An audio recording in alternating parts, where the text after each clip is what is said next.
This is going to be a little bit of a difficult conversation because we all want horsepower, but it's how we achieve it that matters. You can get horsepower in a lot of different ways. You can supercharge, you can have a camshaft, you can have cubic inches, but what is the best balance of power, drivability, emissions, compliance?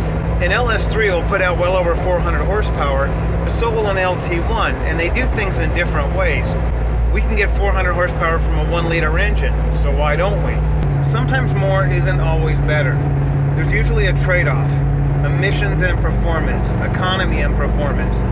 What we're seeing now with the new generation of LT engines, and not just the LTs, pretty much everything in the market, is less compromise. So we're maintaining performance and emissions and economy and all the other things that we need. We could get a lot of horsepower 40 years ago, but the economy numbers and the emissions weren't anywhere near what they are today. Here we are back in northern Utah, and as usual, it's raining. We're gonna take this JK to the mountain tomorrow. This is a LS3 430 horse. And we're gonna talk a bit about the horsepower ratings. A lot of guys think they gotta get the 480 or the 525 because on paper it's a bigger number, but sometimes that's not true.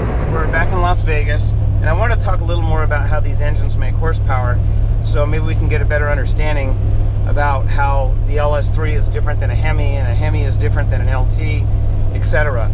And I think we have to go really back to the beginning, because most engines today, or at least the internal gas combustion engines, start off with an air pump, which is the lower end, the block with the pistons. Now we're not talking about the flatheads with the internal valves or rocking valves and all that. We're just talking about the standard, modern, push rod or overhead cam internal combustion engine. Prior to the internal combustion engine, we had the external combustion engines, like steam engines, Stirling engines. They powered the Industrial Revolution. They were large and heavy, and they did an excellent job at what they were designed for. They were fitted into automobiles like the Doblers and the Whites and the Stanleys, and at the turn of the century they were actually very popular. As popular or more popular than the gas and the electric vehicles of the time. Unlike an internal combustion engine, the external combustion engine makes its power outside of the engine. So you have a boiler, let's say, in the case of a steam engine, that builds up a lot of pressure. You had superheated steam, and there was compound engines that had larger pistons for the lower pressure and smaller pistons for the higher pressure. They were actually very ingenious in how they designed these engines and extracted almost every ounce of power out of these things. They had condensers that would recycle the water so you can go longer distances. They were really ingenious engines. In any event, if you look at the design of these engines, they're very different than the standard internal combustion 4-cycle engine. Now there's diesels and there's 2-strokes, and we're not going to talk about those because most of you guys aren't running those in your Jeep. But the steam engine had several advantages over the 4-cycle engine. 4-cycle engine only has 1 power stroke for every 4 times the crankshaft rotates.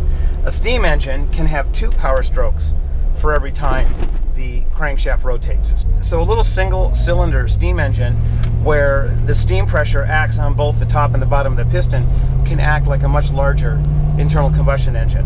So if we fast forward, the gas engine started to dominate by the teens. Henry Ford and his Model A really changed everything.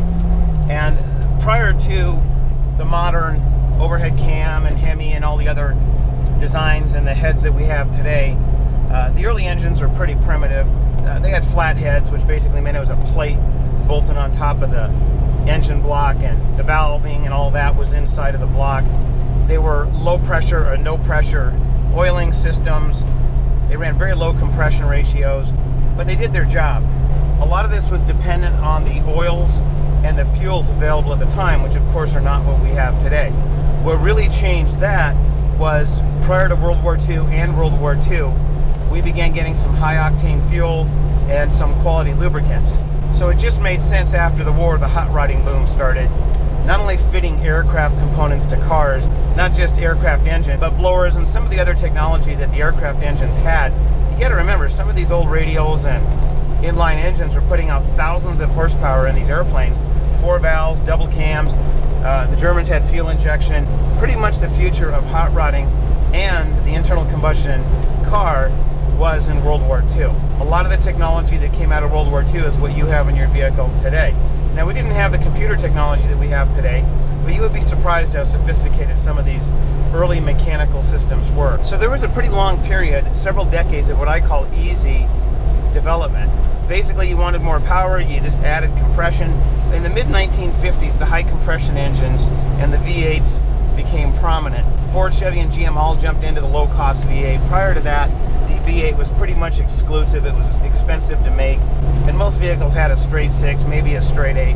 So having this new casting technology and better fuels and better oils meant that we could get more power out of these engines. And for a long time, the Americans fell back on cubic inches, the size of the engine. We started off with 3-liter, 4-liter engines, and that started to grow.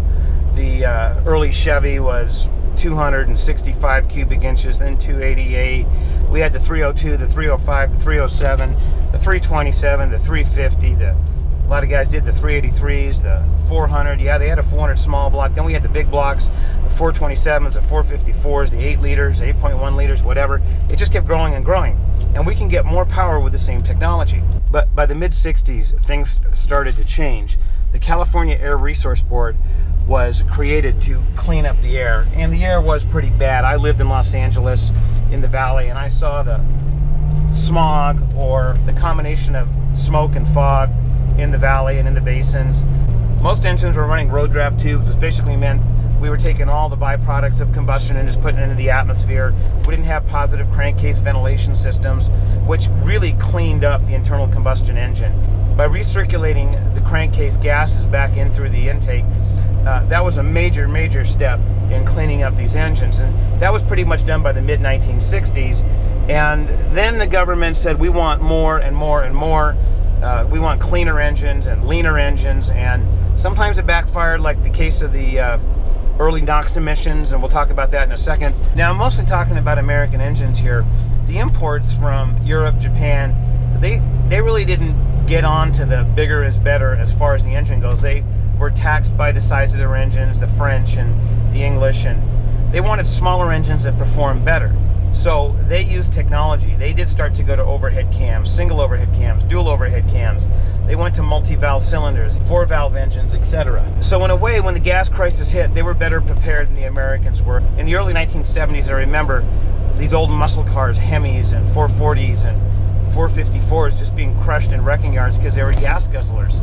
Now, you got to remember, America is a country of automobiles. People that live in cities like Los Angeles are dependent on their automobiles to go to work, to go on trips and vacations. So we had millions and millions of cars, and we were cranking them out faster and faster after World War II. So we had to do something about cleaning up the air. So the first attempts were to take the standard engines that were being produced and add emissions devices to them, like secondary air systems. Secondary air systems add air or oxygen after combustion to complete combustion, because basically what you have in the exhaust system is two parts of the fire triangle. You have fuel and heat. All you need is some air, and then you can complete combustion. Now, you have to do that safely so you don't backfire, but secondary air systems started to show up in the mid-1960s, and they were really ugly. They had pumps on the engine with spiders or little trees going into the exhaust, and it was a very high maintenance system. They weren't very reliable. The PCV valve was really a game changer with emissions. It dropped emissions dramatically to seal the crankcase off from the atmosphere. Another approach was to lean these engines out and not run them fat. So a lot of smart guys determined what stoichiometric was, and stoich turned out to be about 14.7 to 1 on pure gasoline. Well, they figured that the leaner the better, and they kept leaning these engines out, to the point that they had special procedures. I remember the old carburetors had a lean drop. You'd actually get the engine to where it wanted to be and then lean it out even more to get the RPM to drop. So it wasn't ideal for engine operation, but it was good for emissions. Well, making these engines run leaner and leaner had some repercussions. In the early 1970s, they realized that we were seeing even more emissions in some of the valleys, like this brown fog. And what it was NOx emissions, because NOx, which is nitrogen and oxygen melted together, and you're breathing that right now.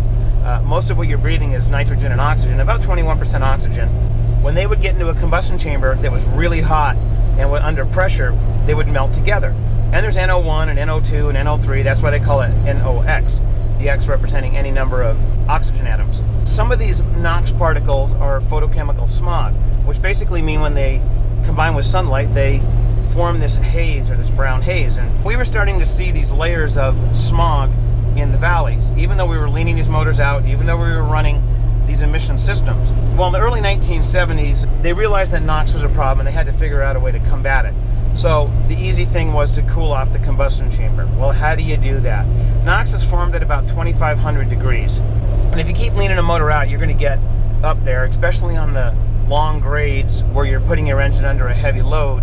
You're going to see the NOx emissions increase. And that's why the diesels are being hard hit by the current standards, with all these after combustion scrubbers and filters and everything else trying to get rid of the NOx. But to make a long story short, they came up with the EGR valve, or the exhaust gas recirculation valve, and it does exactly what it says. Is it takes inert meaning not combustible, gases from the exhaust system and it pipes them back into the intake. And what that does is it dilutes the mixture, lowers the temperature, lowers the NOx emissions output, and there you go. A lot of guys would call it the anti-knock valve, because if you removed your EGR valve and you weren't pumping that inert gas back into the chamber, it would run hot and it would not. So you had to do something about that, or you might damage your engine. It didn't take a long time, and I'm going to say by the late 1980s, early 1990s, America was getting hurt pretty bad by the imports. The Japanese, with their low-cost, high-tech engines, 4-valve, 4 cylinders, putting out the same power as the V8s. Of course, the Europeans with their small, economical engines. Something had to be done. So in the late 1990s, GM finally designed an engine from the ground up for performance and emissions. By the Gen 4 LS engine, we essentially removed secondary air systems and exhaust gas recirculation systems. A lot of time was spent on the head design, because remember, basically all a modern engine is an air pump, and everything happens in the heads. Combustion chamber design became critical. Now, the major manufacturers didn't want to just jump in and do 4-cam engines. Of course they could. GM experimented with them. They had the ZR1 in the early 90s in the Corvette, which is a Mercury Marine motor that had all the cams and valves and everything. But you really couldn't just throw that into production, because the way Americans are, one, we want something that's economically priced. Two, we tend to beat on our engines. Here in America, we get on the highway, we could drive 500 miles at 80 miles an hour, which is very stressful on an engine. So you need a low-stressed engine. I remember the early Hondas, when they came into America, had a lot of failures, because in Japan or their other markets, you would ride a scooter or a motorcycle with a low duty cycle, which means it wasn't floored very often. If you floored it for half an hour, you'd be across the country. But in America, it wasn't like that. You could drive from Los Angeles to Texas in one day. So you needed an engine that was low-stressed, very reliable, and that basically meant keep the engine simple. So the good old pushrod V8 became dominant. In about the 1950s, the good old pushrod overhead valve V8 became the staple of most American families. Now that's all changing since the late 1990s with the new generation of V6s and turbocharged 4 cylinders, hybrids. But there was a good 30-40 years where the V8 dominated, and it still dominates in performance vehicles. What's amazing is some of the modern V8 overhead valve engines that the Americans are creating are competing right up there with the best of the supercar technology. So the philosophy of keeping it simple and economical means now you can buy a Corvette with 600 horsepower for just a small fraction of what you would pay for a European exotic. What I really want to talk about in this video is the LS and the LT. So in the late 90s, GM released the Gen 3 LS, which was a ground-up remake of the small block and big block Chevy.